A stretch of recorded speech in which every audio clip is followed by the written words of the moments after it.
지난주에도 우리 거짓 선지자들에 대한 말씀을 함께 나누었는데, 졸지 마시고, 집중하시고, 그러셔야죠. 아까도, 우리 장로님하고 잠깐 얘기를 나누었지만, 장로님이 어제 연주회 다녀오셨어요. 이제, 유튜브를 통해서 자신들의 연주를 들려주고 보여주고 그래서 많은 구독자들이 생기고 또 그들을 초청해서 연주를 하는 이제 그런 곳에 갔다 왔는데 그 얘기를 하면서 제가 이제 그런 얘기를 했거든요. 우리 인간의 마음이 참 강한 것 같고 독립적이고 또 교만하고 오만함에도 불구하고 또 어떤 사람을 추종하고자 하는 욕망이 또 있어서 팬덤, 팬심 이런 게 모든 사람의 마음에 다 잠재되어 있는 것 같다. 그래서 뭐 많든 적든 간에 유튜브를 운영하는 사람들이 구독자가 생기고 구독자들 중에는 열혈 팬이 생기고 열혈 팬들은 빚을 져가면서까지 또 후원을 하고 뭐 아프리카 VJ들 같은 경우에 별풍선 너무 과다하게 별풍선을 쏘는 문제로 또 문제가 되기도 하고 이런 일들이 인간이 갖고 있는 어떤 연약함, 그래서 어떤 한 사람에게 집중하고 또 과잉 충성을 하는 모습들이 배우고 안 배우고를 떠나서 학력의 높고 낮음을 떠나서 모두가 동일한 그런 일들을 볼 수 있는 거예요. 그래서 뭐 유튜브뿐만 아니고 아프리카 TV뿐만 아니고 뭐 밴드 심지어는 취미로 모이는 밴드에서조차도 밴드장에게 과잉 충성하는 그런 분들도 볼 수가 있거든요. 그래서 이게 우리의 연약함이구나. 가볍게는 취미에서부터 시작해서 일상의 다양한 모습들 속에서도 그런 모습들을 보이고 있는 우리의 연약함이 진리와 비진리, 참과 거짓에서도 내가 좋은 대로 내가 내 마음에 맞는 대로 어떤 길을 정하고 그 길이 옳은 것처럼 생각하면서 달려갈 때 다른 것들은 다 보이지가 않아서 그런 팬심, 팬덤이 형성이 되고 그리고 과잉 충성하는 이들이 어디에든지 있기 마련이거든요.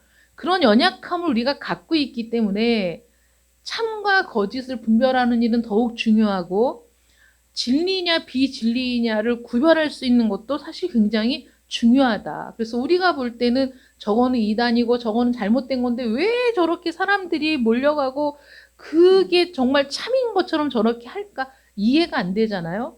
그런데 이해가 안 될 것도 없더라고요. 사람들이 그런 연약함이 다 있는 거예요. 그래서 한번 그렇게 마음을 주고 한번 그게 좋다고 생각하고 옳다고 생각하면 다른 게 보이지 않는 거예요. 그런데 하나님은 뭐라고 말씀하시냐면 생각해라, 연구해라, 되짚어봐라. 하나님의 말씀을 정말 이것이 옳은가 분별하라 이런 말씀들이 많이 있거든요. 그러니까 하나님께서 우리에게 그 말씀을 제시하시고 그 말씀이 우리가 말씀 연구할 때에도 이 부분의 말씀이 성경의 다른 부분에 있는 말씀과 대치가 된다면 그거는 옳게 해석한 것이 아니고 성경은 처음부터 끝까지 서로가 상호 보완 또 협력 그래서 성경이 말하는 진리가 참되다는 것을 증명하고 있기 때문에 성경의 진리가 참되다는 것을 증명하는 것들끼리 서로 상충될 수가 없고 서로를 공격할 수가 없는 거거든요. 그래서 그런 이치에 따라서 말씀을 보고 연구하고 그래서 진리를 탐구해가고 발견해가는 과정들을 하나님께서는 사실 장려하고 계시다는 거죠.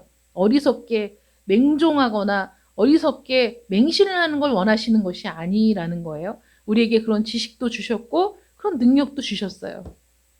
그럼에도 불구하고 여전히 넓은 문, 넓은 길로 가는 사람은 월등하게 많고 좁은 문, 좁은 길을 선택하는 사람은 적은 숫자라는 것을 볼 때 사람이 본래적으로 진리를 선택하는 걸 기뻐하지 않는다는 거죠. 참을 선택하는 걸 기뻐하는 건 아니라는 거예요.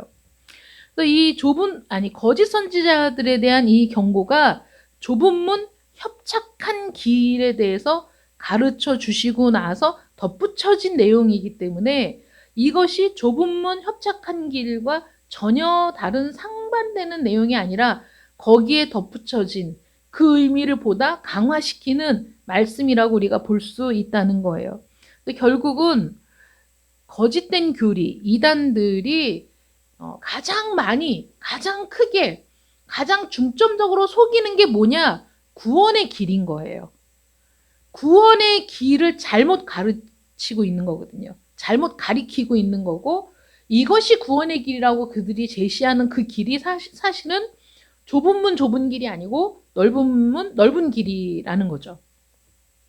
그래서 그 잘못된 가르침의 양극단이 지난주에 말씀드린 것처럼 첫 번째는 행함으로 구원을 얻을 수 있다라고 주장하는 거죠. 인간의 행위를 덧붙여서 구원이 완성되는 것처럼 행함으로 구원을 얻을 수 있다라고 주장을 하고, 또 한편에서는 행함 없이 구원을 보장받을 수 있다, 믿음만으로, 이렇게 얘기하는데 사실 그 양극단이 옳은 것이 아니라는 말씀을 지난주에 드렸어요. 근데 성경도 행함이 없는 믿음은 거짓 믿음이라고 야고보는 얘기했고, 또 다른 부분은 믿음으로 구원을 받는다는 말씀이 분명히 있거든요. 그러면 어떤 것이 맞는 것이냐? 그러면 여기에서 왜 그 행함, 선한 일을 행하는 거예요? 그 악한 일을 행하고 구원받을 수는 없잖아요. 그러니까 행함으로라는 그 행함에는 선한 행실이라는 것이 내포되어 있는 거예요. 그런 선한 행함에 대해서 구원에 그게 왜 필요한가라고 얘기하시는 분들이 있어요. 우리는 믿음으로만 구원받기 때문에 그 선한 행실과는 상관이 없다라고 주장하는 사람.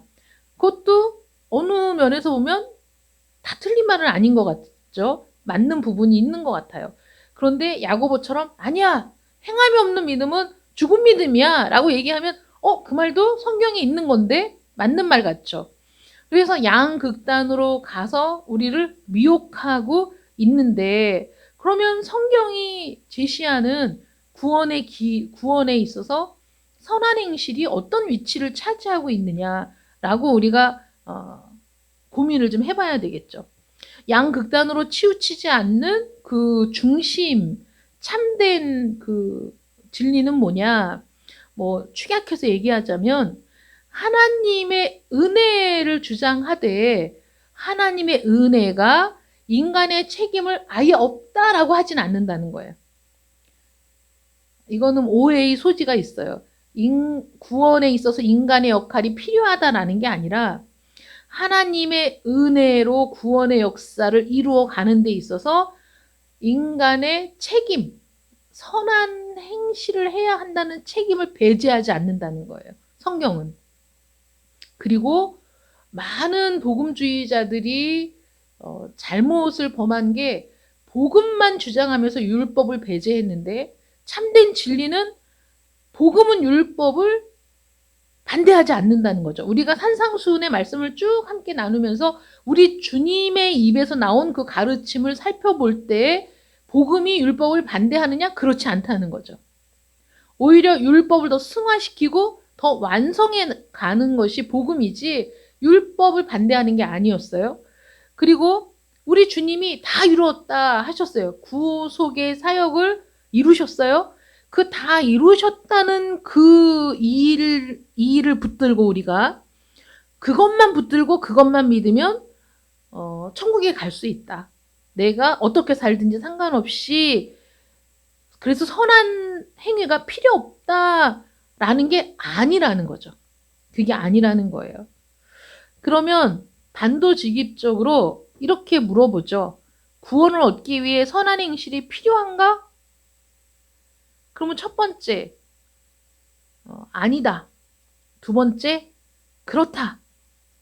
이게 두 가지로 대답할 수는 있어요. 그런데 성경은 아니다. 라는 부분이 있어요. 맞아요. 그리고 그렇다라는 부분도 있다는 거예요. 그래서 양극단으로 가면 안 된다는 거죠. 어떤 부분에서 아니냐면 아담의 후손은 어느 누구도 하나님의 사랑을 받을 자격이 있을까요? 아담의 후손이 하나님의 사랑을 받을 자격이 있겠습니까? 없습니다. 없어요. 눈을 뜨시고 정신을 차리세요. 아담의 후손은 어느 누구도 하나님의 사랑을 받을 자격이 없어요. 왜냐하면 하나님의 약속을 깨트린 건 인간이거든요. 언약을 깨트리고 하나님을 배반하고 자기가 하나님이 되고자 했던 욕망 때문에 범죄한 게 아담과 하와잖아요. 이 부분에 대해서 로마서 5장 12절은 이렇게 얘기하고 있습니다. 그러므로 한 사람으로 말미암아 죄가 세상에 들어오고 죄로 말미암아 사망이 들어왔나니 이와 같이 모든 사람이 죄를 지었으므로 사망이 모든 사람에게 이르렀느니라. 아담과 하와가 범죄함으로 인해서 죄가 들어오고 그 죄로 인해 사망이 들어와서 결국은 모든 사람에게 사망이 이르렀다. 태어나면서부터 우리는 그런 존재로 태어나게 되었다는 거죠. 여러분들이 한번 그려보세요. 에덴 동산이 있어요. 하나님이 너무나 아름답게 조성해 주셨어요. 강이 있고, 수목이 우거지고, 모든 짐승이 있고, 평화가 있고, 하나님과 교제하는 그런 에덴 동산에 아담과 하와를 두셨습니다. 모든 복을 다 주셨어요. 생육하고 번성하라는 복을 주셨죠. 하나님께서 만드신 모든 피조물들을 다스릴 권한을 주셨어요. 그런데 그들을 다스리고 거기에서 하나님과 교제하고 평안을 누리며 생육하고 번성하기도 전에 아담과 하와는 하나님을 배반했어요. 언약을 어겨버렸어요. 그래서 하나님께서 그들을 어떻게 하셨죠? 에덴 동산 바깥으로 내보내셨어요. 내쫓으셨어요. 에덴 동산에서 쫓겨난 아담과 하와 그리고 그 이후에 모든 사람들이 에덴 동산에 들어갈 수 있었던가요?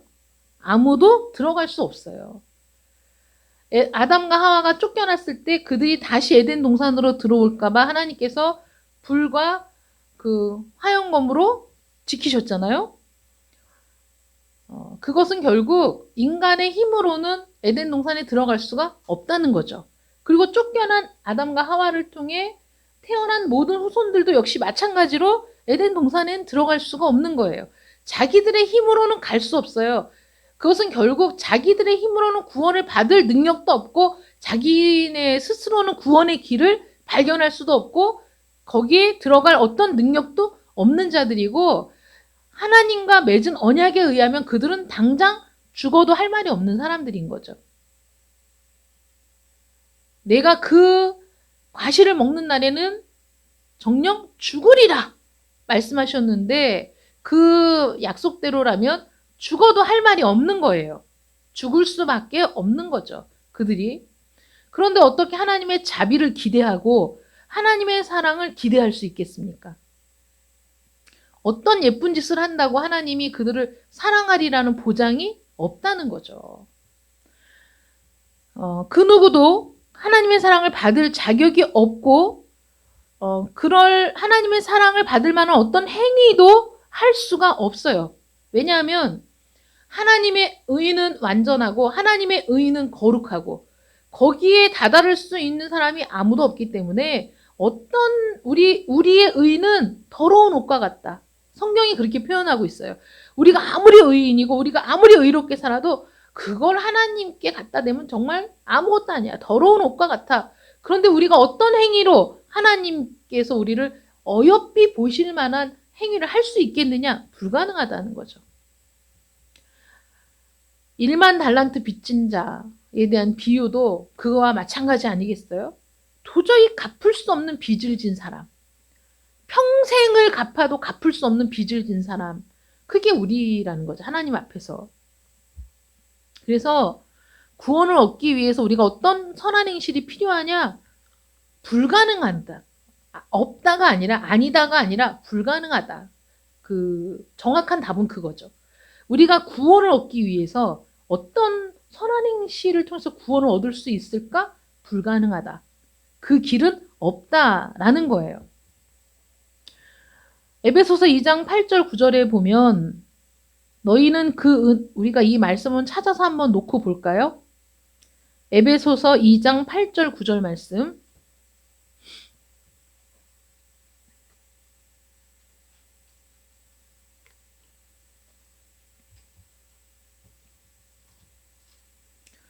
에베소서 2장 8절로 9절 말씀.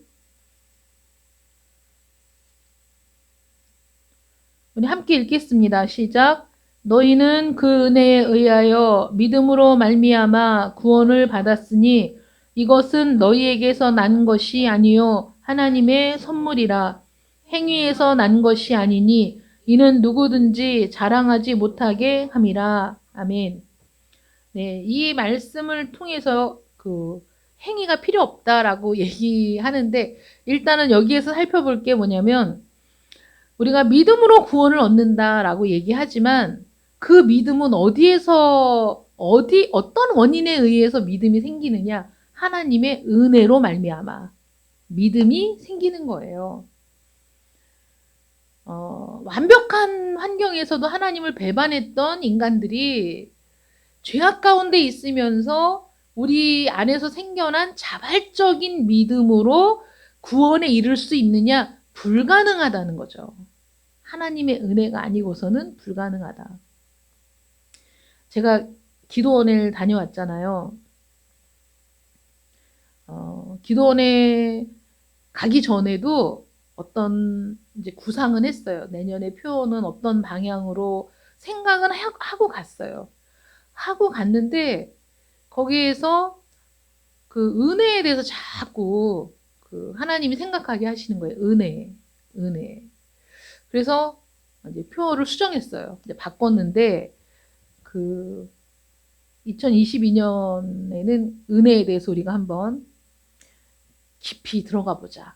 묵상하고 우리가 어떤 은혜를 구해야 되고 어떤 은혜 가운데 머물러야 되는지를 생각해 보자. 이렇게 하고 왔는데 어쨌든 믿음도 그 은혜에 의하여 라는 제한이 있는 거죠.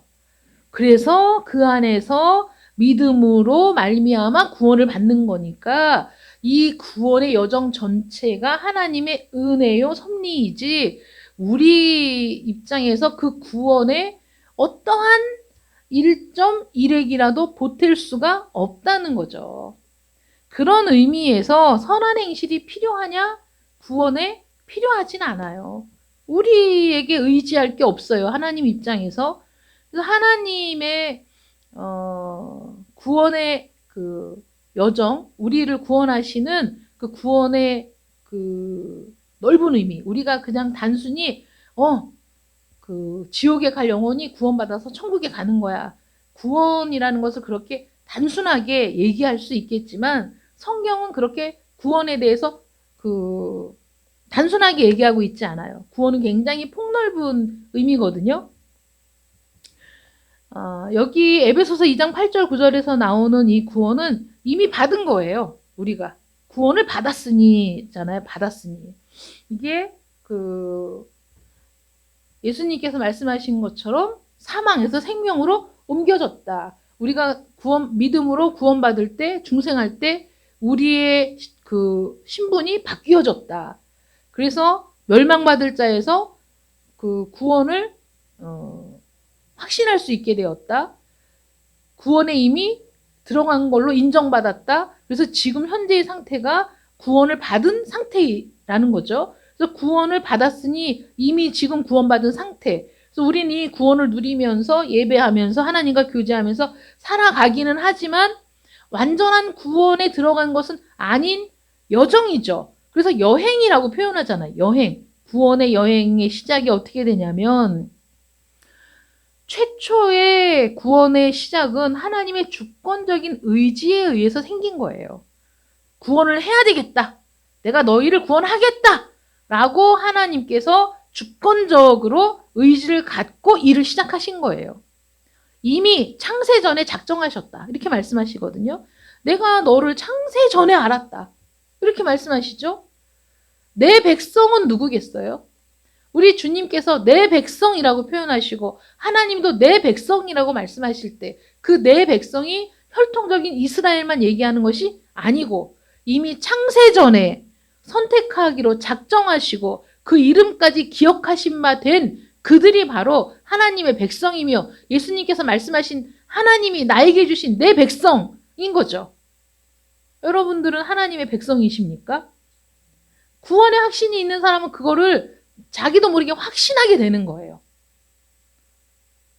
그게 은혜예요. 여러분, 믿음이 믿는다고 해서 믿을게, 믿어라고 해서 믿는 게 아니잖아요. 인간에 대한 믿음도 너 나 믿지? 믿어. 말로, 머리로 이해가 된다고 해서 내가 믿어지는 게 아니에요. 어느 순간에 그 사람의 진심이 내 마음에 닿아서 정말로 그의 말이 믿어지는 건 어떤 순간, 어떤 찰나에 이루어지는 기적이거든요. 그것도. 나를 사랑한다는 말이 내가 믿어지는 것도 그냥 그 말 자체를 내가 믿는다고 생각해서 믿어지는 건 아니거든요. 하나님이 행하신 모든 일들을 믿어야 됩니다. 믿어야 됩니다. 믿으세요. 아멘, 믿습니다. 말을 한다고 그것이 믿음이 아니라 성령의 역사로 어느 순간에 그게 정말 확신하게 되는 거죠. 믿어지는 거예요. 어느 순간에 내 마음에 들어와 있는 겁니다. 그것이 누구에게 이루어지느냐? 하나님이 창세전에 선택한 사람, 하나님이 창세전에 이미 그 이름까지 기억한 사람, 하나님께서 친히 내 백성이라고 말씀하신 그 사람들이 그런 믿음의 역사가 일어난다는 거죠. 그래서 만인구원론, 하나님이 만인을 구원하신다 라는 것이 기독교 교리에는 맞지 않아요. 하나님은 자기 백성을 구원하시는 거예요. 예수님이 이 땅에 오셔서 자기 백성을 구원하실 자라고 예수예요, 이름이. 자기 백성을 구원하실 자입니다. 모든 사람을 구원할 자가 아니고. 모든 사람을 구원하실 자로 오셨으면 이랬든 저랬든 이렇게 살든 저렇게 살든 모든 사람이 구원받아야 되잖아요. 근데 성경은 제한을 두고 있거든요. 하나님의 은혜에 의하여 믿음으로 말미암아 구원을 얻는다라는 제한을 두셨잖아요. 그래서 어쨌든 구원의 여정의 가장 최초의 원인은 하나님의 주권적인 의지에 의해서 이게 시작된 일이다. 인간의 어떤 계획도 어떤 공로도 여긴 들어갈 수가 없는 거죠. 두 번째, 구원의 공로적인 부분을 찾아보자면 그건 전적으로 그리스도의 중보적 사역에 달려 있다는 거죠. 예수님의 공로로 구원이 이루어지는 거예요. 하나님이 주권적인 의지로 구원하겠다고 작정하셨어요. 그 작정하신 구원을 실제로 이루신 분이 누구냐? 예수 그리스도시라는 거죠. 죄 있는 인간의 몸으로 이 땅에 오셔서 그럼에도 불구하고 죄 짓지 아니하고 율법에 온전히 순종하고 하나님의 마음에 온전히 그 하나님의 마음을 충족시키고 만족시킨 삶으로 말미암아 죽어야 할 어떤 죄도 없는데도 불구하고 우리의 죄를 대신 짊어지고 희생의 죽음을 죽으신 분 예수 그리스도께서 그 죽음의 대가로 하나님이 작정하신 구원을 사셨다는 거예요. 그래서 성경은 뭐라고 표현하냐면 내가 피로 값주고 산 너희라는 표현을 쓰는 거예요. 피로 값을 지불했다. 내 죽음으로 값을 지불했어. 너를 구원하려고. 그 구원을 너에게 선물로 주려고 너는 그 선물을 받을 어떤 자격도 없는 아니 오히려 멸망받아 마땅한 존재인데 하나님이 너를 사랑해서 너를 구원하기로 작정하셔서 구원의 방편을 만들어 주셨는데 너는 그게 불가능해. 너는 그 구원의 방편을 이룰 어떤 능력도 없어. 그래서 하나님의 아들을 대신 보내신 거죠. 말하자면 나라는 그 멸망받아 마땅한 죄인을 대신해서 보내셔서 대신해서 완벽한 삶을 사시고 율법을 다 순종하시고 하나님의 마음을 충족하게 하시고 그럼에도 불구하고 사실 죽을 이유가 없는데 내가 죽어야 하니까 대신 죽어주심으로 내가 그 멸망의 죽음에 들어가지 않아도 되도록 값을 주고 지불하셨다. 내가 구원받아야 할 값은 어마무시한데 그 값을 대신 지불하셨다. 그래서 성경이 뭐라고 표현하냐면 피로, 생명으로 값을 주고 너를 구원했다. 이렇게 표현하는 거죠. 그래서 그 구원의 공로는 전적으로 누구에게 있느냐? 예수 그리스도에게 있는 거예요. 나의 공로가 들어가느냐? 전혀 들어가지 않는 거예요. 그 구원에 있어서. 그 다음에 효과적으로 그 모든 하나님의 주권적 의지와 예수 그리스도의 공로를 우리에게 효과적으로 적용하는 분이 계시니 그분이 누구신가요? 성령님이시죠. 눈에 보이지 않지만 성령께서 그 모든 일들을 우리에게 효과적으로 적용시켜서 어느 날 그 은혜가 보이고 어느 날 그 구원을 갈망하게 되면서 그 구원을 확신하게 되는 모든 과정 속에서 때마다 시마다 역사하시는 분이 성령께서 그렇게 역사하셔서 구원의 혜택을 우리에게 적용시켜 주시는 거죠. 또 다른 보혜사로 우리에게 오신 분이 성령님이십니다. 그 다음에 사역적인 구원의 사역이 있어요. 이게 뭐냐면 말씀을 전파하는 거죠. 때를 얻든지 못 얻든지 너는 말씀을 전파하라. 전도에 미련한 것으로 사람을 구원하기를 기뻐하셨다. 하나님의 이 모든 일들이 성경에 기록되어 있고 그 말씀을 전할 때 사람들이 그 말씀을 듣고 구원의 길을 찾을 수 있는 거예요. 그렇지 않겠어요? 아무도 말하지 않으면 어떻게 알겠어요? 그래서 말씀을 전파하는 것이 구원을 선포하고 구원의 소식을, 기쁜 소식을 전함으로 말미암아 그 사역이 이루어질 수 있도록 하는 사역적인 부분에서는 그렇다는 거예요. 그래서 이 모든 일들을 통해서 우리가 구원의 길을 획득하는 그 좁은 문으로 들어가는 도구가 뭐냐? 그게 믿음이라는 거죠.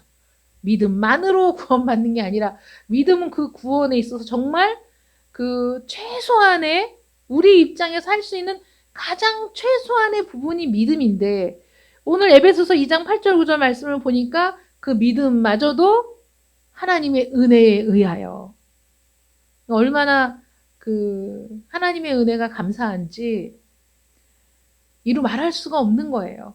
그 은혜로 말미암아 우리를 구원으로 초청하시고 그리고 성령을 통해 그 역사를 우리에게 이루시고 그래서 우리가 어느 한순간에 중생의 체험, 거듭남의 확신 그래서 참된 믿음의 사람으로 살아갈 수 있도록 우리를 부르시는 그래서 구원 얻을 자격이 우리에게 원래부터 있었느냐? 아니다. 전적으로 은혜로 말미암는 것이다. 하나님의 은혜로 말미암아 율법의 저주로부터 구원을 얻고 영원한 생명과 의를 누릴 자격을 얻게 되는 게 바로 은혜로 말미암은 믿음에 의해서 가능한 일이다.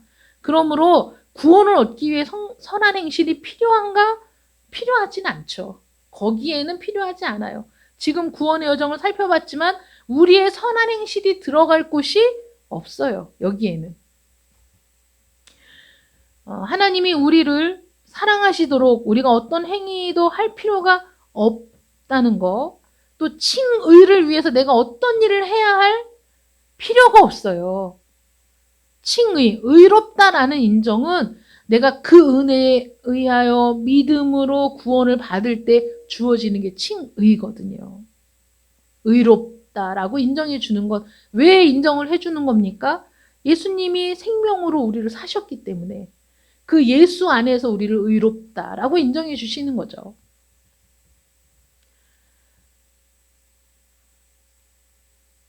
그렇지만 그렇다고 해서 아무 공로도 되지 못하기 때문에 우리의 행위가 쓸모없다라고 생각하면 안 된다는 거예요. 그래서 구원을 얻기 위해 선한 행실이 필요한가? 왜 아니라고 해야 되느냐에 대해서는 지금 말씀을 나누었고 그러면 또 그렇다라고도 답할 수 있다는 거죠. 왜 그러냐? 왜 그렇게 하는 거냐? 왜 그게 필요하냐라면, 자, 회심은 우리가 잘못된 길로 가다가 복음을 듣고 말씀을 듣고 깨닫고 올바른 길로 돌이키는 게 회심이에요. 돌아서는 게 회심이라면 그 회심의 증거는 어떻게 드러낼 수 있어요?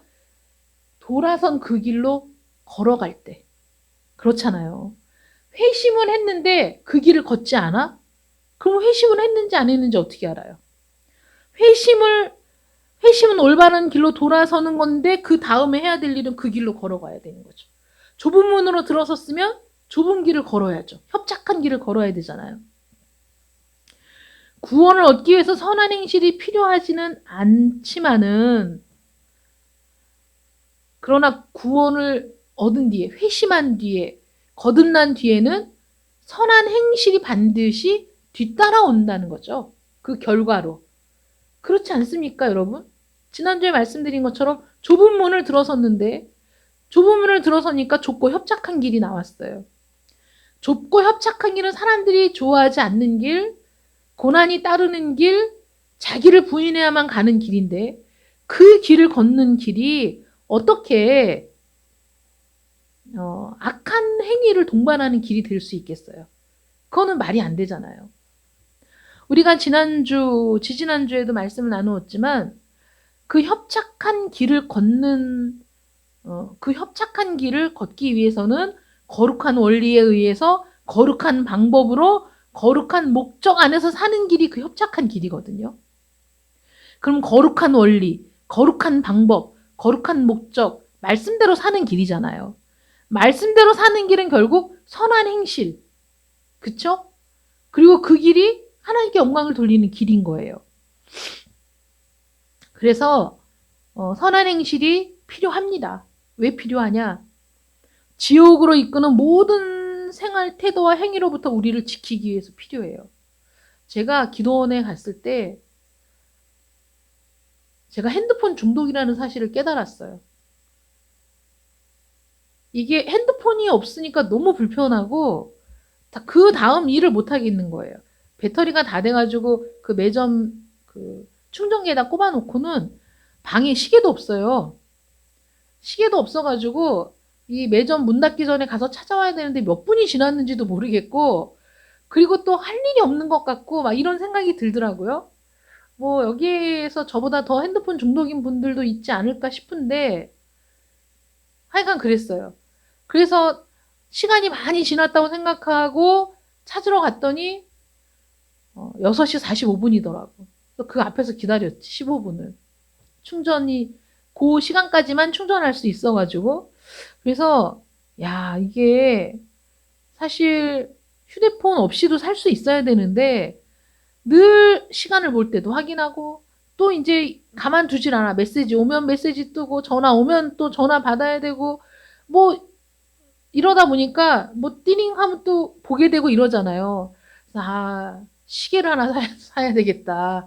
그래서 그런데 갈 때는 휴대폰을 냅두고 시계를 보고 이렇게 해야지 이게 좀 분리가 필요하다 이런 생각을 했는데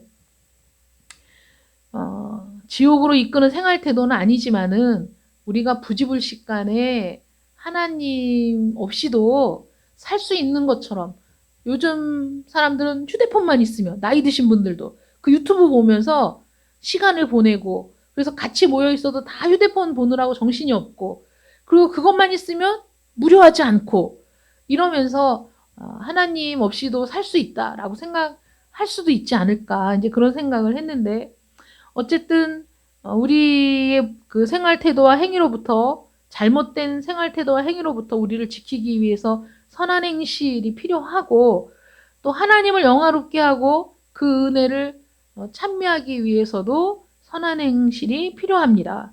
하나님 나라로 인도하는 유일한 길에 있도록 찬미하기 위해서도 필요하고 우리 믿음의 질, 우리 신앙 고백의 진실함을 증거하기 위해서도 선한 행실은 필요하죠.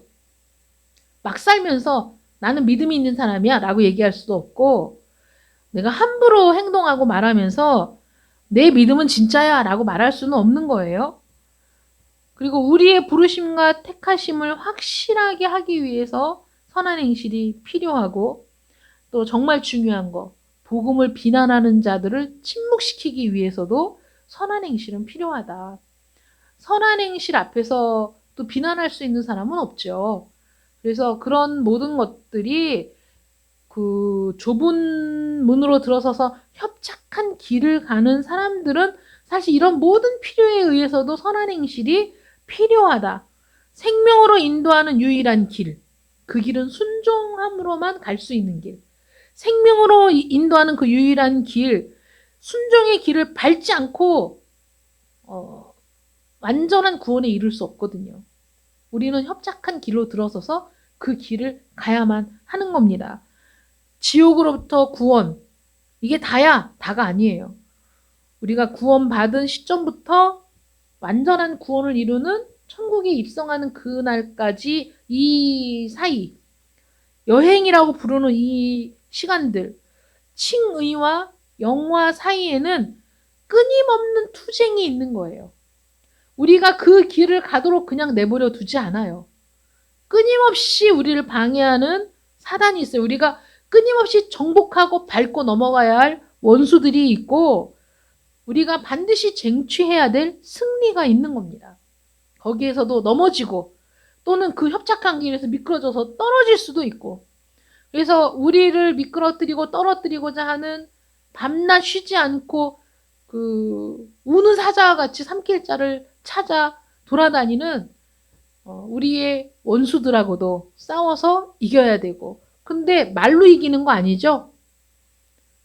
어떤 능력이 있어서 이기는 게 아니에요. 우리의 능력은 순종의 능력이고, 그리스도를 의지하는 게 능력이고, 그 말씀대로 사는 게 능력이에요.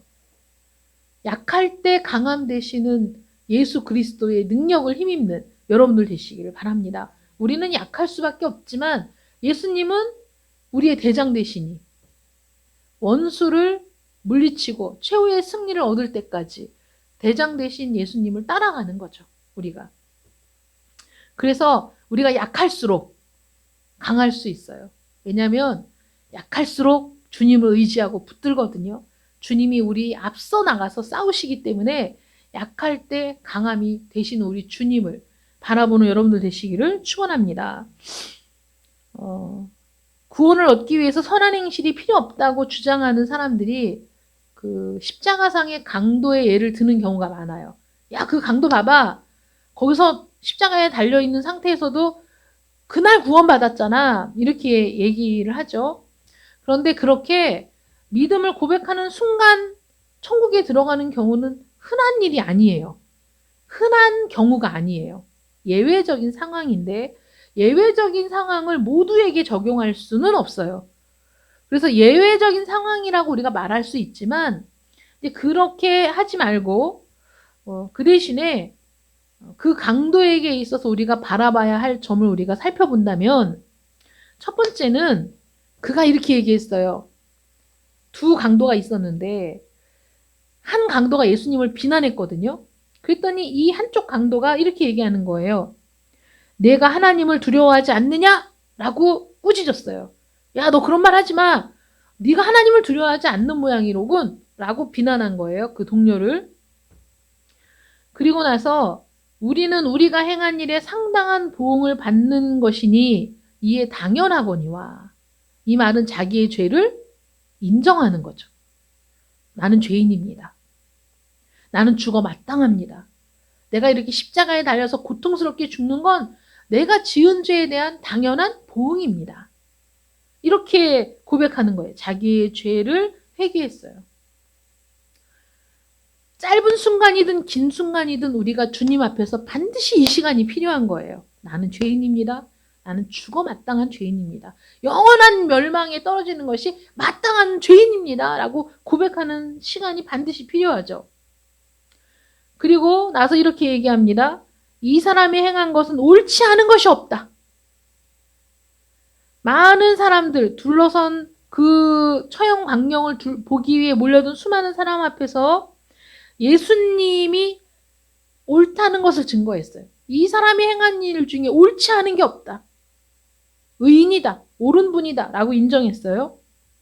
그러면서 예수님께 이렇게 얘기하죠. 예수여, 당신의 나라에 임하실 때, 당신의 나라가 임하실 때 나를 생각하소서.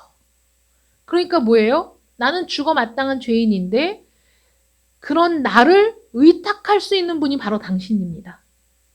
나의 영혼을 좌지우지할 수 있는 분이 바로 당신입니다. 라는 고백이죠. 그러니까 내 영혼을 의탁할 수 있는 거예요. 주님께. 그 짧은 순간이지만 이 사람은 비록 강도짓을 해서 지금 십자가에서 처형되지만 하나님을 모르는 자가 아니었고 그 순간에 자기의 죄를 깊이 후회하고 뉘우쳤고 그리고 예수님께서 영혼의 주가 되신다는 것, 예수님께서 왕 되신다는 것을 인정하고 증언한 거예요. 그 자리에서. 짧은 순간이지만 구원에 필요한 것들을 이 사람은 다 고백한 거예요. 죄인임을 고백하고 주님만이 온전한 의가 되신다는 것을 인정하고 그리고 자기의 영혼을 의탁할 주 되시고 영원한 왕 되심을 고백했어요. 그래서 그는 주님으로부터 내가 나와 함께 낙원에 있으리라 라는 응답을 받았던 거거든요. 그래서 그 사람의 그 죽음을 놓고 행위가 필요 없다라고 얘기할 수는 없는 거예요. 믿음도 있었지만 이 사람이 만약에 죽지 않고 살 수 있었다면 그 다음에 어떻게 살아야 돼요? 선한 행실을 하며 살아야 되는 게 마땅한 거죠. 이런 고백을 하는 사람이라면 당연히 그의 삶은 바뀔 수밖에 없는 거죠. 구원을 이루는데 나의 선한 행실이 들어가는 게 아니지만 전적으로 하나님과 예수 그리스도와 성령의 그 공로와 의지와 섭리지만은 그러나 그 구원의 발을 들여놓은 순간 우리는 어떻게 살아야 되느냐? 당연히 구원에 합당한 삶을 살아야 하고 그 좁고 협착한 길을 사는 자답게 자기를 부인하고 그 길을 걸어야 한다는 거죠.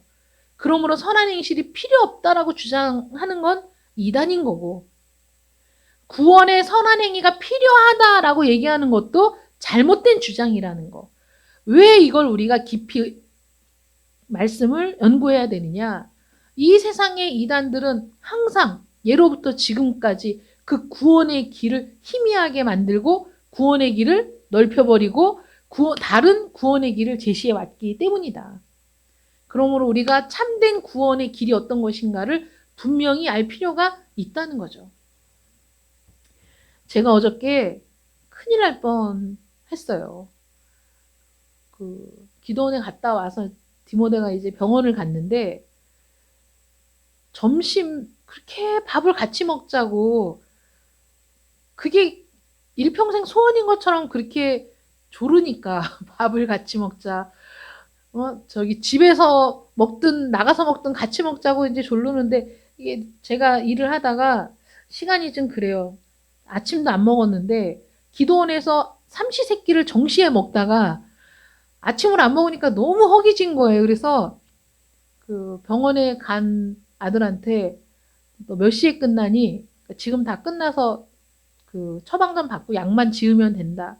그래 그러면 내가 가서 너를 태우고 같이 점심을 먹자.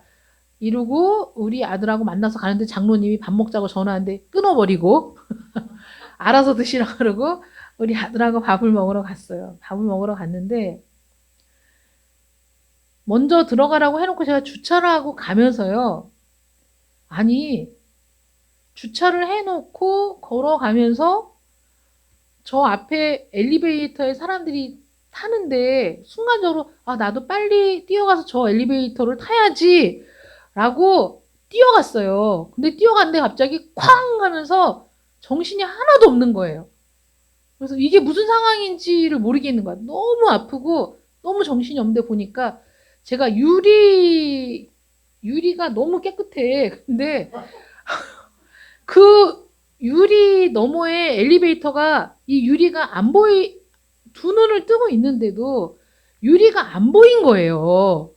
그리고 뛰어가서 엘리베이터를 타야지 그러고 뛰어 들어간 거예요.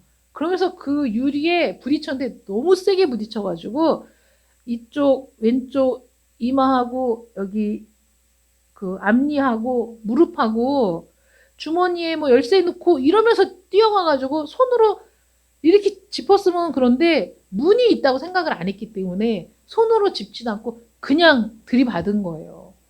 근데 안에 엘리베이터에 있는 사람들이 막 깜짝 놀래가지고 문을 연 그 버튼을 누르고 괜찮으세요? 괜찮으세요? 이러는데 막 머리가 해머로 맞은 것 같이 막 충격이 있어가지고 이마를 만지면서 괜찮다고 그러고는 갔어요. 근데 보니까 눈을 못 뜨겠는 거예요. 금방 여기가 부어 올라가지고 지금 잘 안 보이는데 여기가 지금 많이 부었거든요. 부어 오르면서 이렇게 눈을 뜨려고 하면 여기 근육이 움직여야 되니까 눈이 안 떠지는 거예요. 그래서 앞이 막 안 보여갖고 나중에 보니까 유리가 깨졌어요. 안경 유리가 지금. 유리가 이렇게 보니까 깨졌어. 그러니까 만약에 더 심하게 부딪혀서 유리가 뭐 박살났다든가 그러면 더 부상이 심했을 수도 있고 저는 그게 기절하지 않은 게 다행이라는 생각이 드는 거예요. 정말 뇌진탕 일어난 거 아닌가 막 이런 생각이 들었는데 뭐 머리가 아프거나 속이 이상하거나 이런 게 아니니까 그냥 있었어요. 근데 그게 저녁에 설교 준비를 하는데 이 목부터 해가지고 그 충격이 이렇게 근육이 막 아프면서 이쪽 옆구리하고 무릎하고 막 아픈 거예요. 이런 거는 그 사고 아닌가요? 사고. 입원해야 되나 막 이렇게 생각하면서 사람이 무슨 일이든지 그냥 우연히 일어나는 일은 없거든요. 그래서 제가 기도원에 갔을 때도 뭔가 이렇게 다른 분하고 통화를 하면서 마음이 많이 막 언짢아가지고 애써서 이런 생각하지 말고 털어버려야지 기도원에 왔는데 이렇게 했는데 어저께 그렇게 되면서 이거 정말 큰일 날 뻔했구나. 정말 더 큰 사고가 있을 수 있었는데 감사하다. 하나님께 감사하다. 이렇게 생각을 하면서 또 하나는 어제 말씀을 준비하면서도 우리가 다 두 눈을 시퍼렇게 뜨고 이 길이 옳은 길이라고 가지만 사람들이 자기가 보기에는 바른 길이나 하나님 보시기에 필경 그 길이 옳은 길이 아닌 경우에도 우리는 그 고집을 꺾지 않을 때가 있잖아요. 두 눈을 뜨고도 유리를 구분하지 못해갖고 그냥 뛰어들면 결국은 뭐 내가 망가지는 거잖아요. 그런 생각을 하면서 내가 누구나 그럴 수 있죠. 저도 그럴 수 있어요.